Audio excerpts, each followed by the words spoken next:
Sounds like a club. Yeah. And we already talked about clubs. Yeah, Andrew has a lot of good topics. I'm not a fan of this one. This one's a good topic.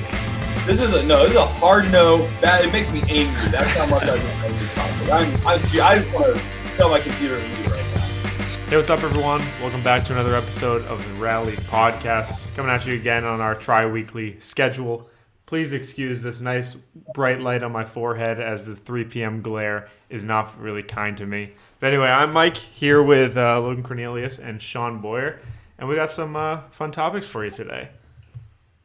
And the first topic today is one that everyone was talking about this past week, which was the lost season broadcast on ESPN. And you may have heard Logan, Cornelius both on the mic and as an observer, so we'll get some insight into that happened. And also Shaun Boyer was involved a lot as well, so they're going to give you some insight into it, see how much they can share, and I'm going to sit back and learn some new info too.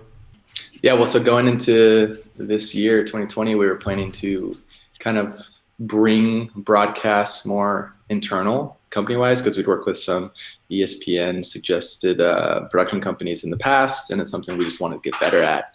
So the first one we're actually gearing up to do was the San Francisco tour stop, but that was actually right around when everything with COVID happened. Pretty much all events got canceled. Everyone knows the story there.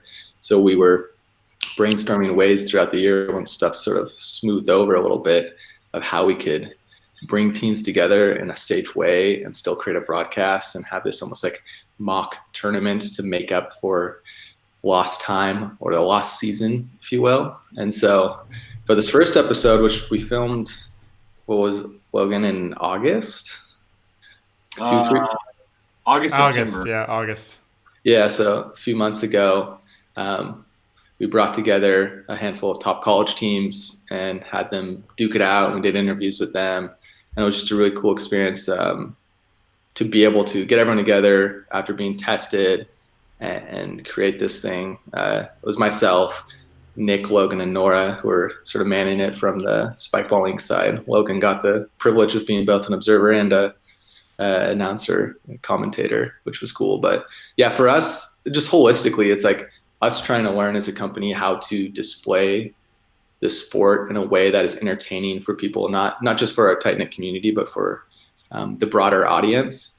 And we're pretty proud of how the first one turned out. But with that said, I think it's something that we can get a lot better at and still are figuring out the best way to go about it. So I was diligently reading through a lot of the comments on the SRA Facebook page before, during, and after, just to keep a pulse on things. But it's hard to make everyone happy, and a lot of people have opinions, and it's fun to work through.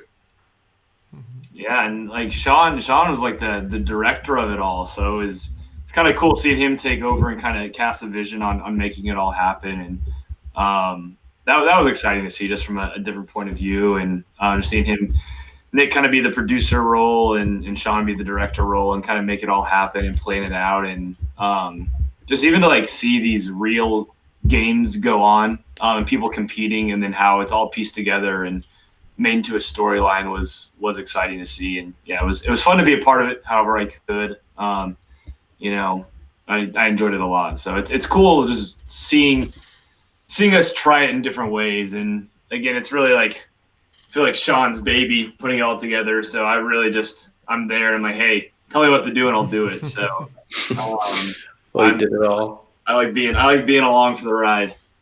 Yeah, the other element here was for the first few broadcasts we did, it was very like traditional sports broadcasts. It was, you're going to show the full game from start to finish. Like, here's the sport, here's the tournament, very structured.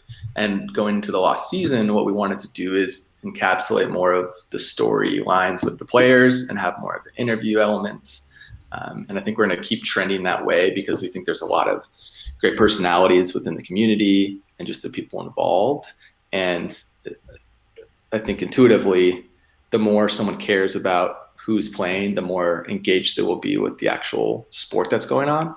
So that's kind of our line of thinking with it all. But going into 2021, granted, things aren't the world isn't totally shut down. We're hoping to do a few more broadcasts like these and just keep expanding on the idea and get better at it ourselves, which is encouraging.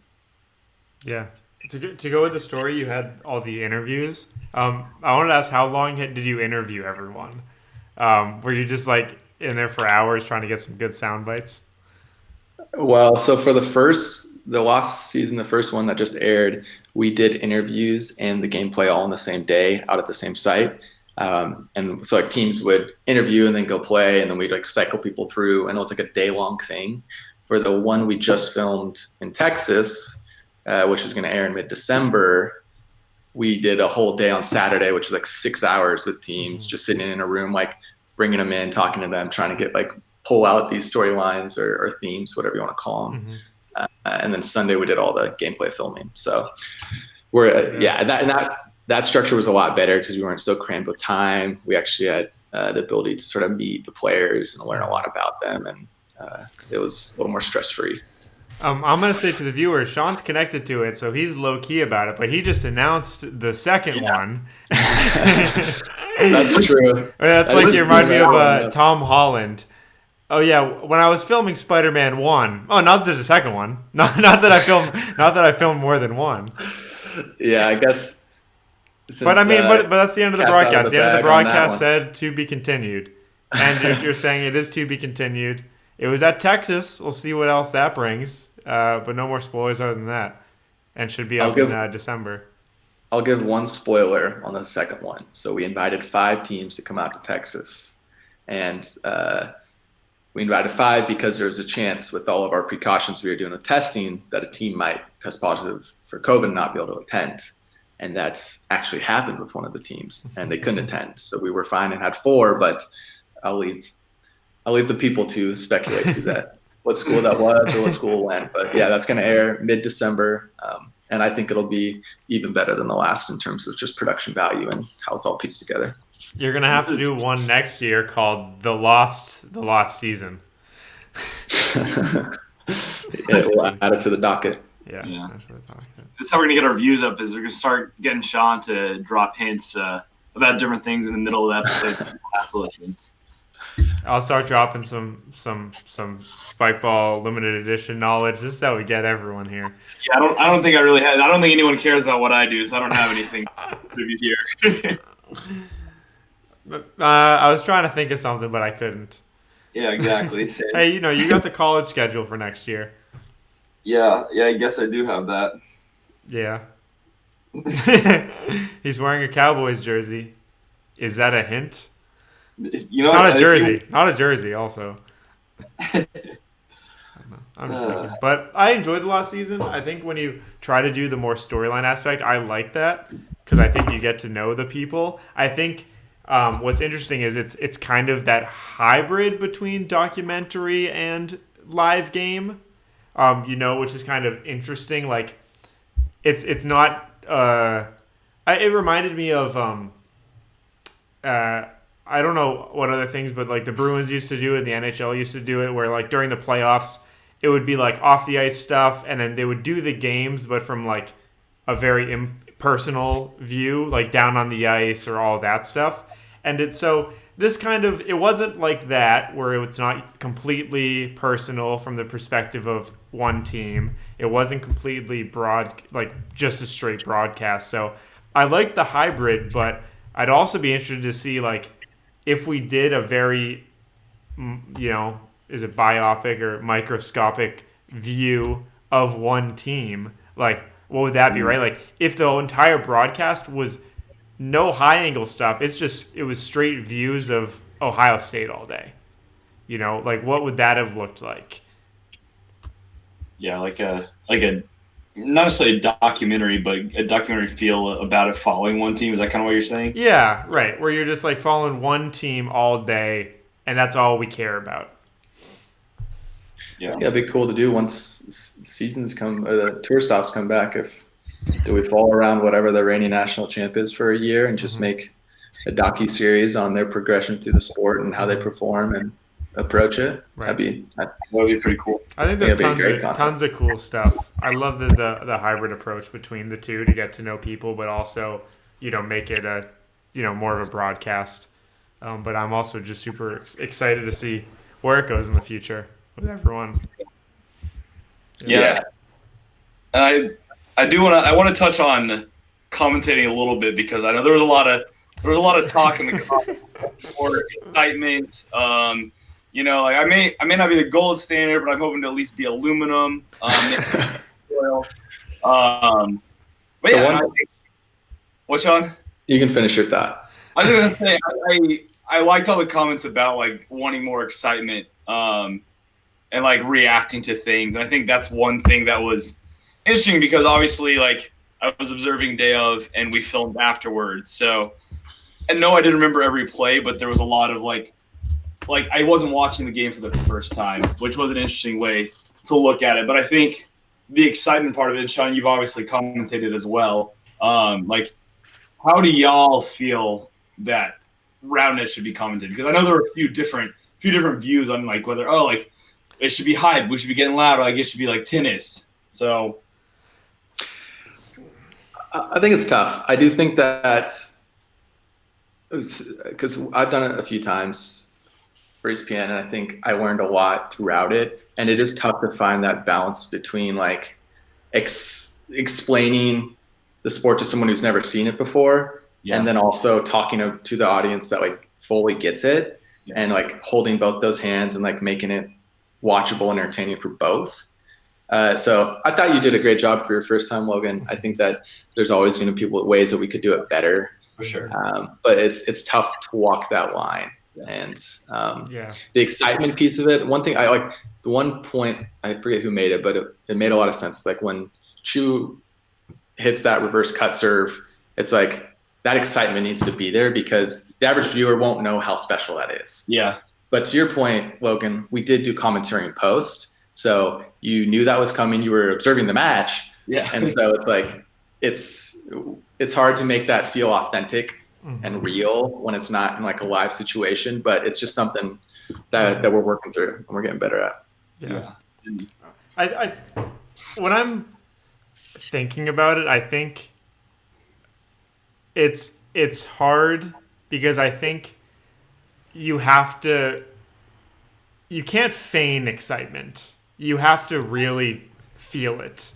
And I think that's hard when you're doing it in post, or when you're doing something, right? If you're commentating a match and it's pool play, you'll like get excited for some cool plays, but you're not excited about every play, right? In the semis and the finals, you're excited about every little thing. And I think that's hard with, maybe it is just hard with a smaller little event, where we're not stoked because it's not like the college national finals, or it could have been, right? I think excitement here as the college national, it's a pseudo college national finals, that excitement can kind of ooze. And I think you just have to bring it up so that the fans know that it's exciting. And I think it comes from the person commentating and you, but it's really hard to kind of find that level and also try to maintain professional, because I know for the first broadcast, like you right, you're saying, Shaun, you have to, you sound professional, you explain little things to the game, and so it's hard to just go off. And I know in professional games, when it's coming down to it, the commentators kind of just, they do go wild a lot of the time, but for the most part, they're not, and it's hard to figure out where you are in that, wave of it. Yeah, and I will say in the second filming, there were exciting plays in the first one, and like Chu's reverse cut was good. It was a fantastic reverse cut.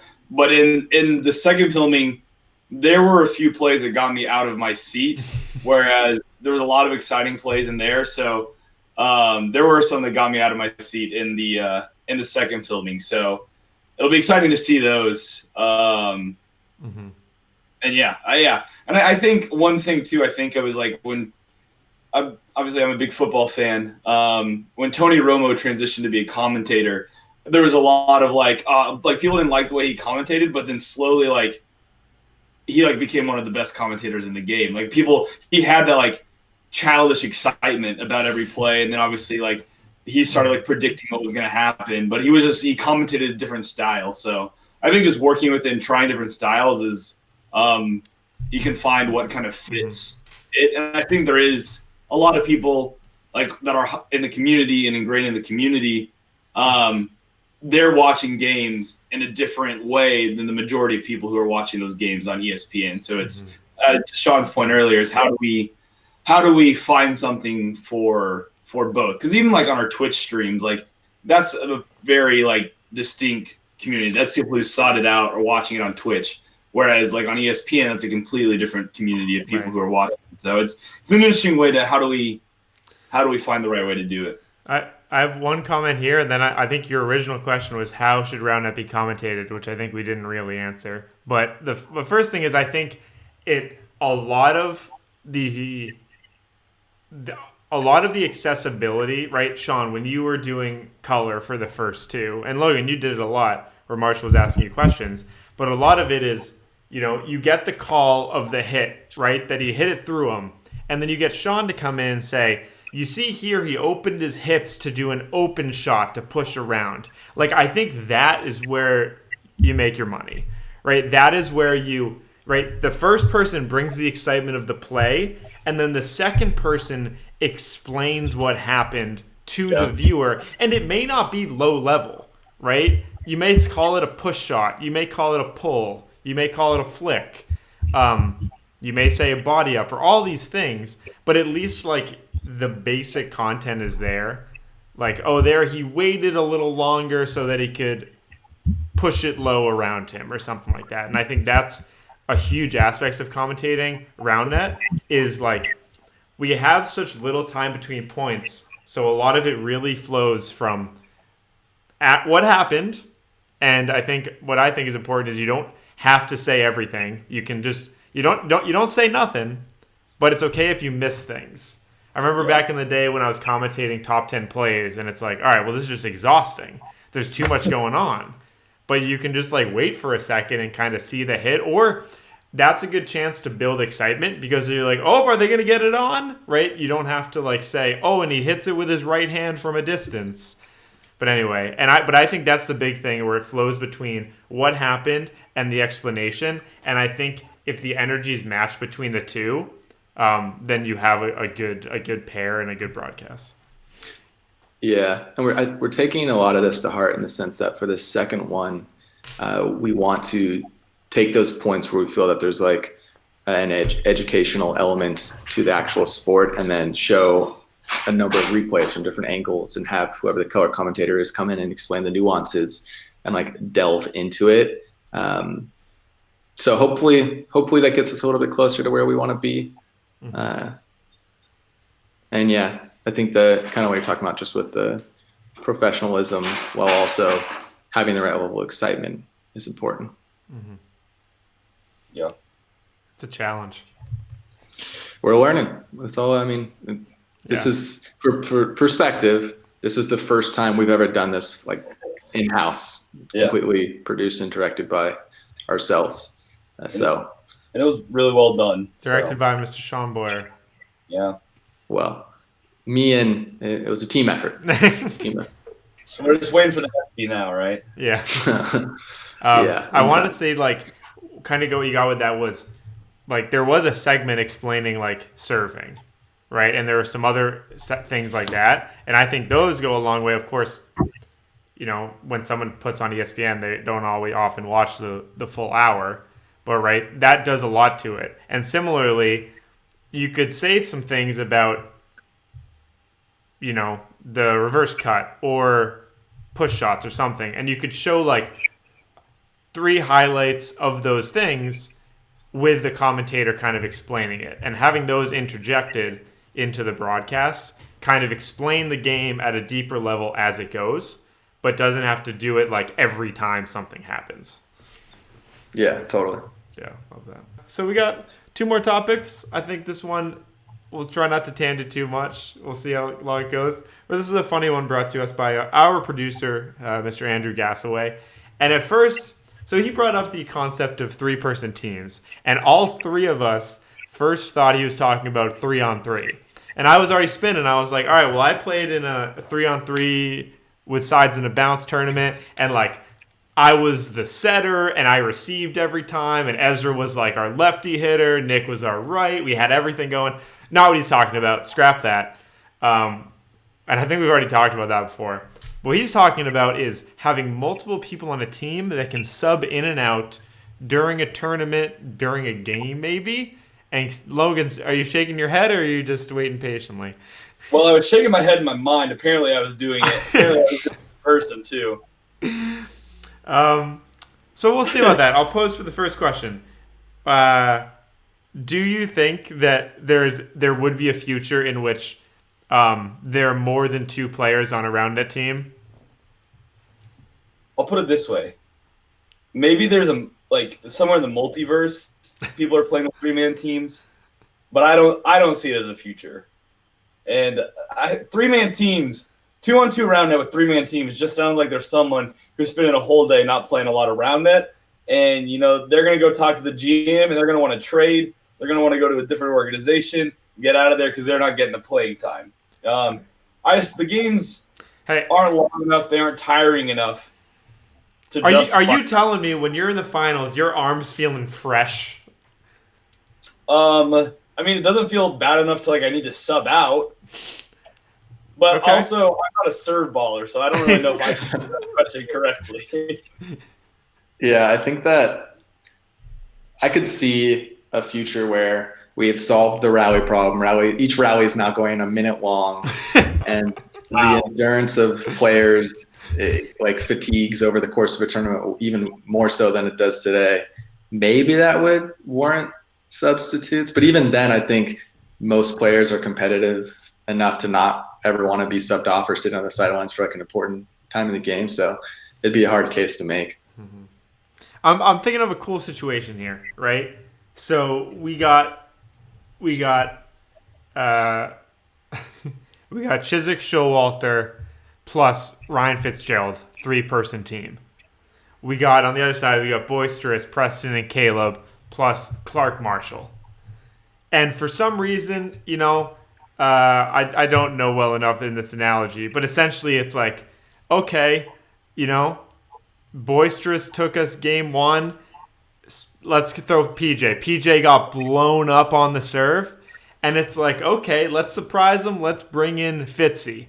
And then Fitzy and Tyler win. But Boisterous is like, yo, all right, Tyler and Fitzy, I know they got a Clark problem, so let's throw in Clark. But then, Tyler and Fitzy first are like, ooh, all right, so should we sub out Tyler preemptively, or are they going to bluff and not throw in Clark? Think about the different situations you got to prep for. It's like, what are they going with? It's like a lineup in any sport, it's kind of like a chess match in that way. Yeah, it's going to be like a little chess match. And then the reason I don't like that, though, is because it's even less of a reason to have a well-rounded game. He's our server, go make sure you can do an ace every time you want, or he's our D guy. When instead, I think every player should be able to do just about everything. Right, and if I was on a 3-person team, I would never get to play. Whenever I'm up to serve, I'm just going to sub in the young serve baller who has no other game but can have but I was thinking more subbing. You can only sub in between games. That's a different thing. From a viewer standpoint, I wouldn't mind. It'd be fun. The mental game, who are they going to play? But from a player standpoint, I just hate it. That, I don't want to be no one wants to be 3rd man of the year in roundnet. That just means you don't play. And then there's the part of it where it's oh yeah, you have a bad game. Oh, we're just going to bench this player.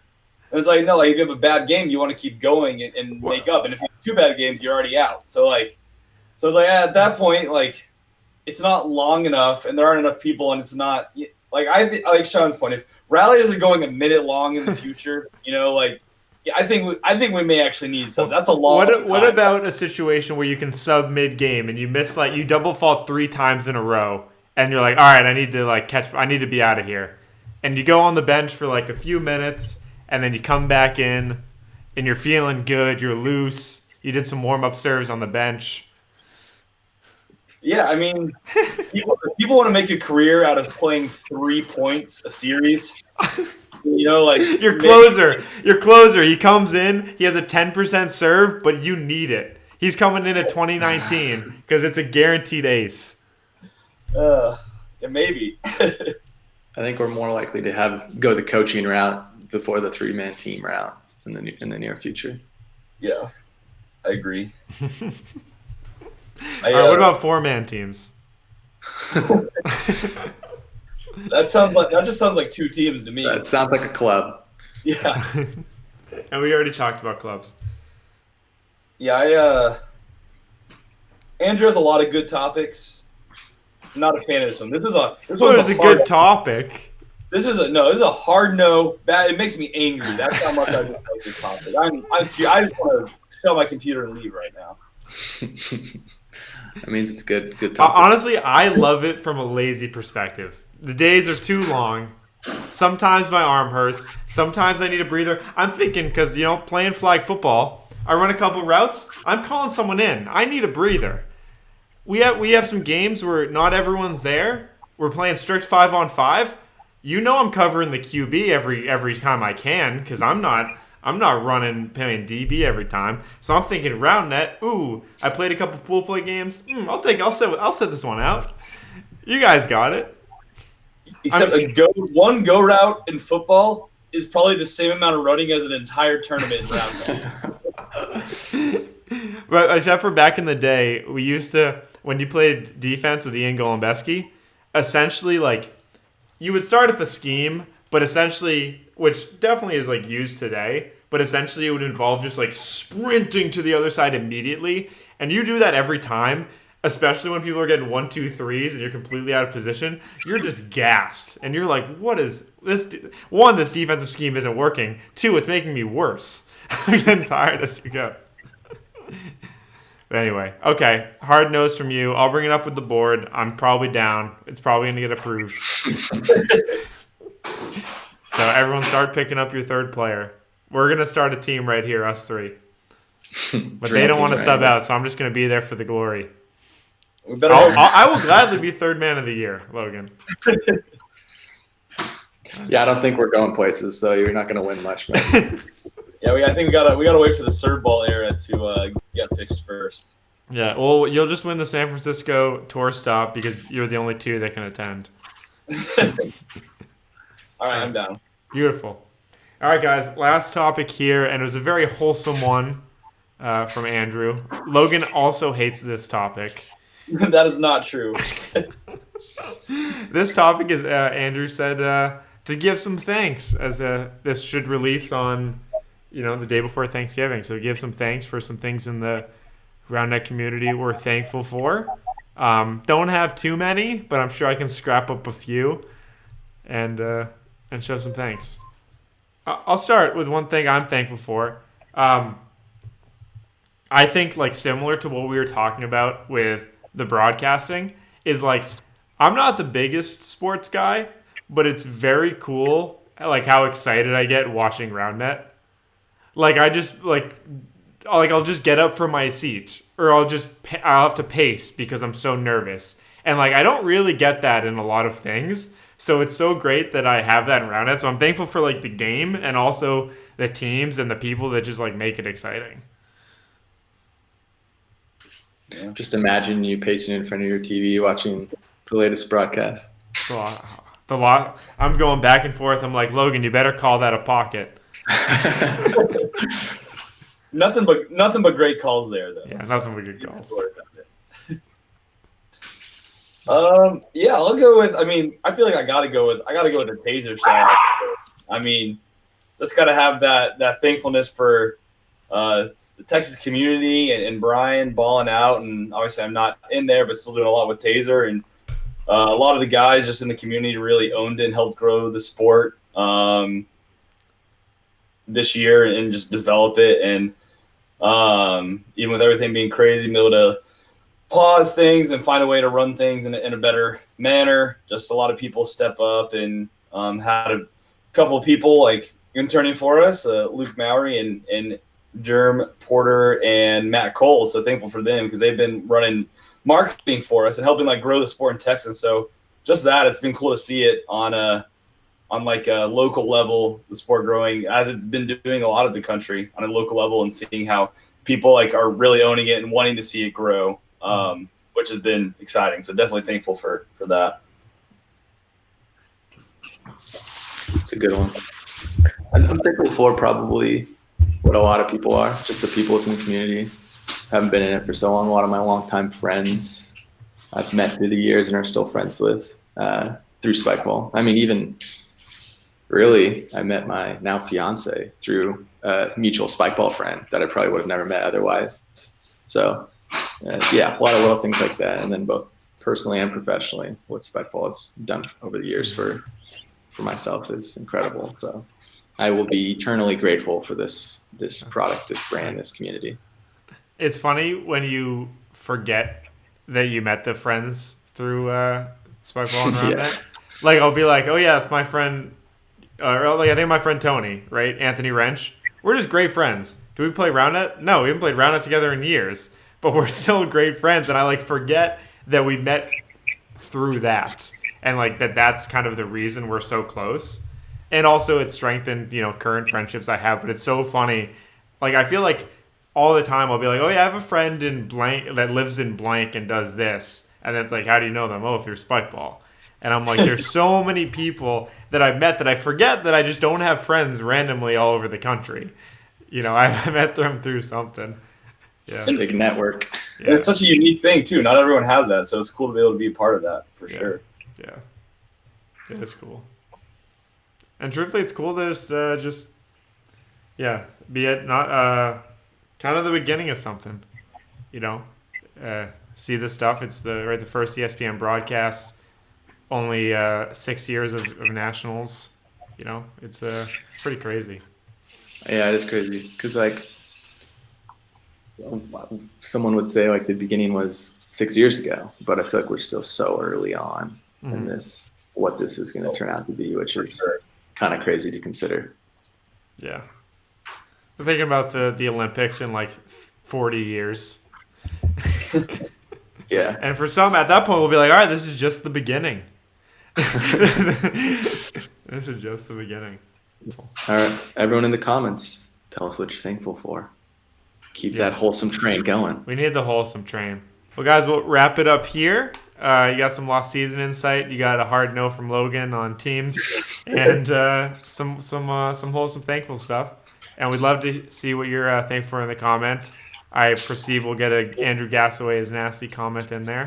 And I had something to say. I think we're all thankful for Gasaway because he's helping us put these out on a regular basis. So yeah, he's nasty. Gotta throw out that we're thankful. Yeah, very thankful for him. Gotta. Even if he has bad topics every once in a while. We'll forgive him. But guys, all right. We'll sign it off. Logan's going to go get his laundry. I'm going to throw mine in. And nice. We'll see you in a few weeks. But you all have a... What? You can't put yours in until I take mine out. Yeah, take mine out. Yeah, that makes sense. A remote laundry system. That makes sense. All right, Shaun, you can't do any either.